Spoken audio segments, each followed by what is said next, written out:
Selama ini memang Badan POM dituntut untuk memberikan kemudahan berusaha. Jadi sehingga banyak sekali dan jadi di satu pihak kami memberikan dukungan untuk kemudahan berusaha sehingga banyak yang disimplifikasi, banyak yang kita bantu untuk lebih memudahkan. Ibu itu bukan kerjanya memberikan kemudahan pekerjaan, tapi itu tugas Kementerian Kesehatan. Tapi kalau ibu itu tugasnya adalah memperketat pengawasan itu gitu.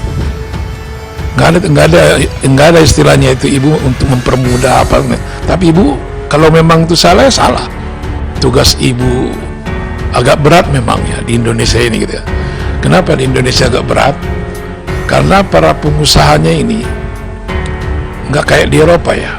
Saya pernah tinggal di Eropa itu, istilahnya para pengusahanya itu udah baik, bagus, jujur gitu. Tapi pengusaha di kita ini otaknya kotor, dimakan racun anak. Udah tahu dia diracun gitu. Jadi kotor gitu. Sudah tahu dia racun, masyarakat kita juga nggak tahu dia itu racun apa enggak gitu. Tapi kalau di Eropa udah tahu gitu. Jadi masyarakatnya udah melek gitu. Iya. Jadi tugas ibu sangat berat gitu. Terima kasih sudah klik video ini. Jangan lupa tekan tombol subscribe untuk bergabung. Dalam hitungan saya persilahkan kalian untuk tekan tombol subscribe. 10, 3, 2, 1. Saya ucapkan selamat bergabung dalam channel ini. Saya kira langkah-langkah sudah secara intensif dilakukan dan sekarang sudah ada regulasi yang mengatur hal tersebut. Oleh Badan POM sudah dikeluarkan beberapa peraturan. Saya mohon maaf saya tidak ingat nama-nama peraturannya, mungkin nanti Deputi 1 bisa menyebutkan.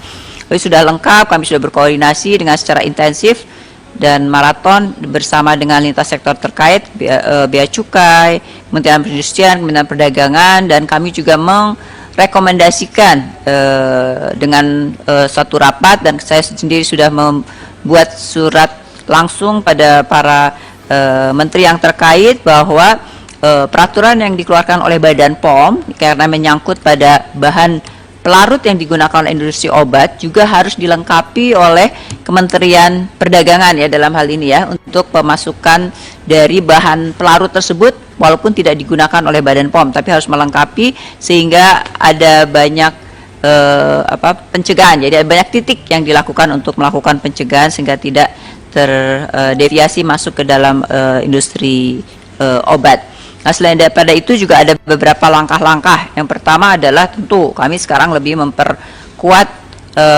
aspek pengawasan fasilitas produksi, yaitu bagaimana industri farmasi melakukan penegakan sertifikasi cara produksi obat yang baik pada proses-proses produksi mereka, pada fasilitas yang ada, sehingga ke depan kami akan lebih ketat dalam melakukan pembinaan. Jadi nanti akan ada mekanisme khusus yang akan diatur oleh Direktorat Pengawasan Produksi Obat, bagaimana pembinaan fasilitas produksi dikaitkan dengan penegakan CPOB-nya, sehingga itu bagian dari pembinaan. Bagaimana kami menilai nanti mungkin dalam sekian periode tertentu akan ada penilaian yang dikaitkan dengan maturitas atau bagaimana kepatuhan dari setiap industri. Nanti itu kan ada klasifikasinya dan mungkin itu yang nanti akan kita bangun satu konsep insentif disinsentif itu dikaitkan dengan industri farmasi, sehingga fungsi Badan POM sebagai pembina dari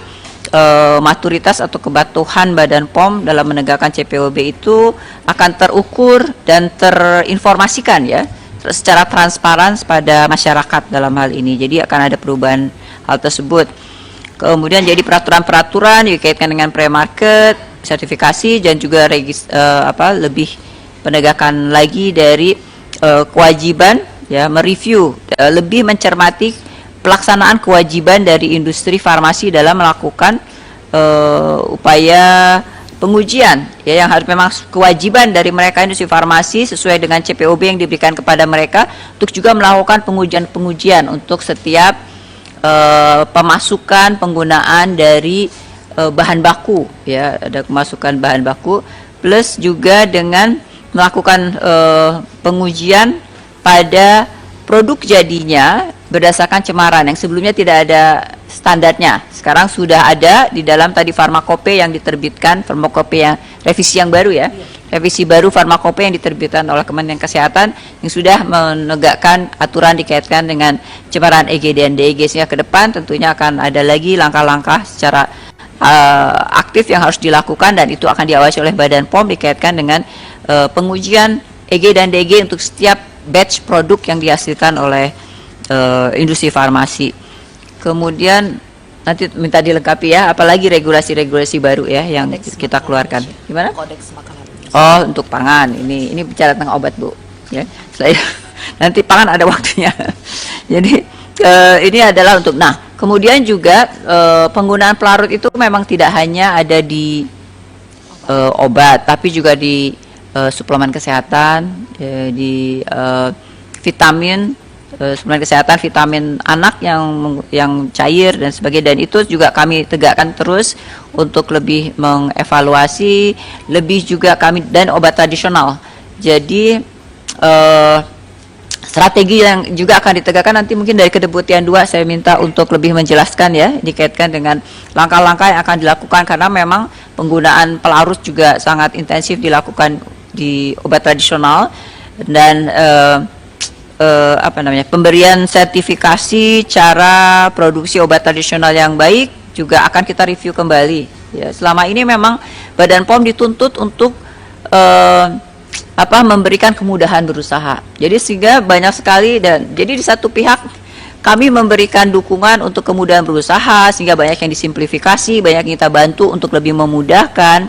Tapi dengan kejadian ini kembali saya kira bukan hanya Badan POM diingatkan, tapi siapapun juga dunia usaha diingatkan bahwa tidak semudah itu ya. Aspek kemudahan berusaha tentu akan kami tetap prioritaskan untuk mencari kemudahan-kemudahan, tapi banyak sekali aspek yang dikaitkan dengan resiko yang juga harus menjadi perhatian kita bersama. Jadi apabila Badan POM memberikan treatment atau masih mempunyai regulasi atau proses registrasi, proses pembelian CPOB yang masih ketat, itu tentunya dikaitkan juga dengan mengantisipasi aspek pencegahan dari berbagai resiko. Nah, sekarang antara lain resiko tersebut adalah aspek adanya pencemar di dalam produk, ya, di dalam bahan pelarut yang nanti kemudian akibatnya adalah di dalam produk. Jadi ke depan juga Badan POM akan lebih secara proaktif memperkuat aspek standar, ya,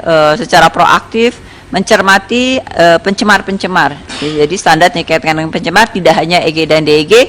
Saya kira dengan kemajuan ilmu pengetahuan bisa dimungkinkan ilmu pengetahuan dan juga modus-modus kejahatan saya kira perlu diantisipasi oleh Badan POM juga untuk mencermati berbagai cemaran-cemaran lain selain pada EG dan DEG yang mungkin dimungkinkan, dan itu saya kira saya sudah menugaskan pada Direktorat Standar untuk terus mengembangkan dan dibantu tentunya oleh Kedeputian bidang penindakan yang intelijen, ya, bidang intelijen untuk juga mengembangkannya, membantu Kedeputian 1. Kemudian pertanyaan yang dikaitkan dengan tadi ya, progres dikaitkan 6 industri farmasi yang melanggar. Badan POM mempunyai otoritas sedikit pimpinan. Silakan Pak Ansari. Sedikit aja Bu. Tadi saya mendengar memberikan kemudahan ya, sama mempersulit gitu, memberikan pengawasan yang ketat gitu ya. Jadi kerja ibu tuh bukan kerjanya memberikan kemudahan pekerjaan, tapi itu tugas Kementerian Kesehatan. Tapi kalau ibu itu tugasnya adalah memperketat pengawasan itu gitu. Nggak ada istilahnya itu ibu untuk mempermudah tapi ibu kalau memang itu salah ya salah. Jadi pengawasan itu namanya saja Badan Pengawas Obat dan Makanan kan. Yeah. Jadi ibu nggak usah berpikir bahwa ini kami mempersulit atau apa itu gitu, enggak. Selama ibu dalam rel itu aja gitu. Memang tugas tugas ibu agak berat memang ya di Indonesia ini gitu ya. Kenapa di Indonesia agak berat? Karena para pengusahanya ini nggak kayak di Eropa ya. Saya pernah tinggal di Eropa itu, istilahnya para pengusahanya itu udah baik, bagus, jujur gitu. Tapi pengusaha di kita ini otaknya kotor, Disimpan racun anak. Udah tahu dia racun, diracun gitu. Jadi kotor gitu. Sudah tahu dia racun, masyarakat kita juga nggak tahu dia itu racun apa enggak gitu. Tapi kalau di Eropa udah tahu gitu. Jadi masyarakatnya udah melek gitu. Iya. Jadi tugas ibu sangat berat Iya. gitu. Makanya ada makanan berpuasa untuk berpuasa di Medan 2 tahun lalu. Lengkong atau apa itu ya? Itu kalau kalau nggak dikasih formalin hanya 4 jam. Dengan dikasih formalin itu berarti kuat 4 hari gitu ya. Itu oleh Badan POM saya keras. Ya mereka tangkap dan udah dipenjarakan gitu. Terima kasih gitu. Jadi saya pingin ibu ini ya mungkin tahun-tahun terakhir ibu tolonglah istilahnya agak ya sedikit memang udah ya tapi belum seperti Pak Sampurno gitu ya. Kalau Sampurno itu selama saya mengikuti Badan POM 20 tahun ini gitu ya. Dulu sampai Pak Sampurno itu Pak pimpinan itu adalah bapak pemberantas formalin gitu di makanan gitu. Sampai dibom itu kantornya Badan POM gitu. Tapi di bomnya itu main-main dia. Cuman dibom tipis gitu ya. Itu menakut-nakuti itu gitu ya.